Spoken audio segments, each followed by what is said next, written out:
Hello everyone. So today we have talked about dot day with our video, and now we are going to start creating our own dots. Essentially, the dot in the story represented what inspires you or what you would like to make your mark upon the world. So we are going to be taking just regular coffee filters today. I personally, just because I like radial design, I folded mine in half. You don't have to do the exact same thing. And I fold it in half again to make it a fourth. And then I'm going to take the colors that inspire me and then start coloring mine. I personally am only going to do it on one side, but if you want to do it on all four or have it open and color it in your own way, you are absolutely allowed to do that.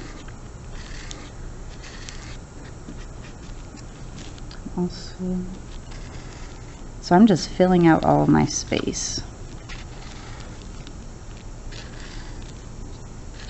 It doesn't have to be super neat, because later on we are going to go spray it down with water.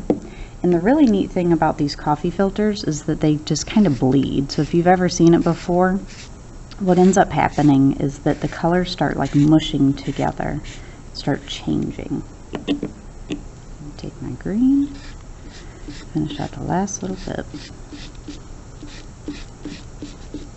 Now, once you guys are done coloring your coffee filter, you're more than welcome to do more than one if we do have time in class. If not, you'll come up to me.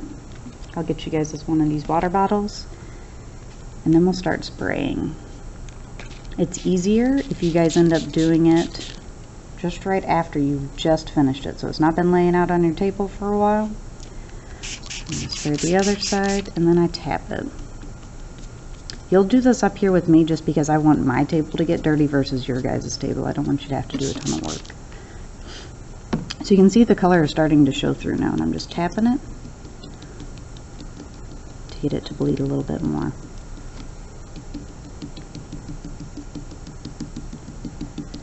Now that I don't have any more of the gray bubbles, I should be able to open this, and most of my color should have been transferred through to the other side. So, open this up, and most of my color did transfer through.